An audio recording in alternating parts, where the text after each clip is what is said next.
Good practice yesterday. I thought we came out and competed very hard, which you expect every day.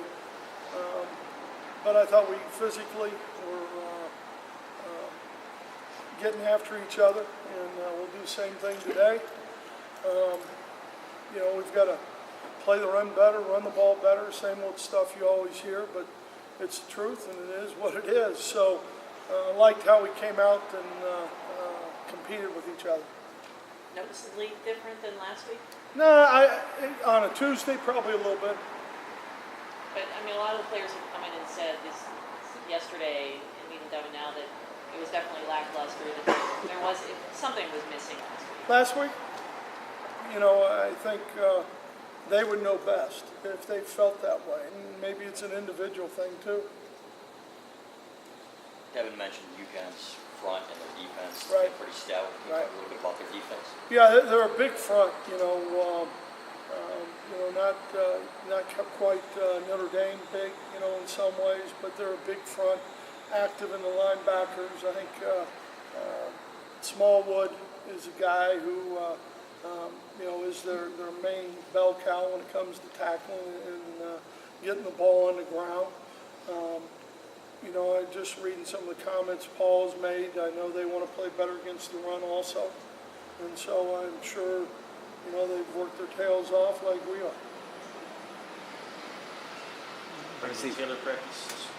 He didn't do anything yesterday. He did some alternate conditioning stuff, but he'll practice today.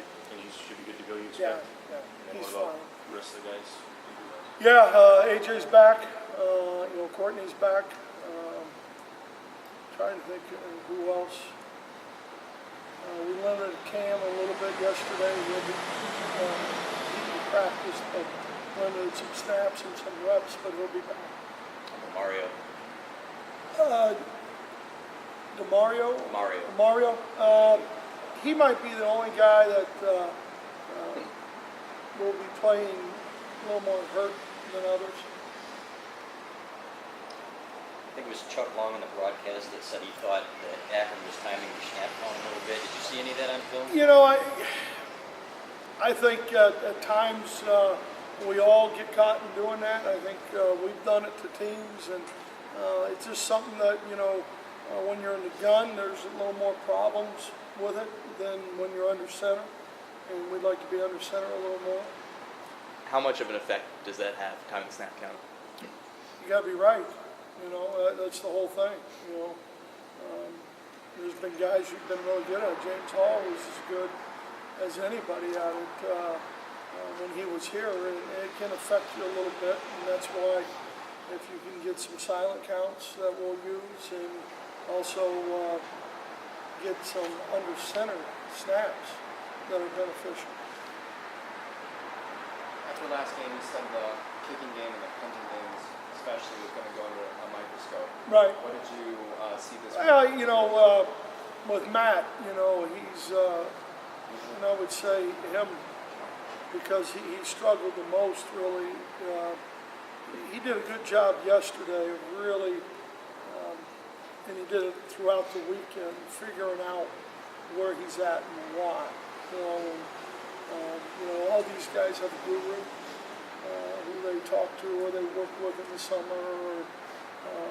So I know he got in touch with his and talked to him about some things, and they evaluate the tape. You got all the technology today that it helps him.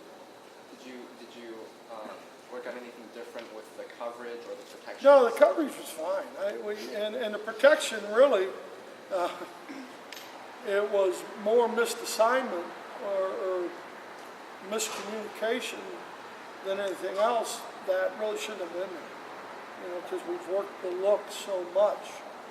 Dan always does a good job of showing looks that we think are most advantageous to the protection, and also how to change the protection.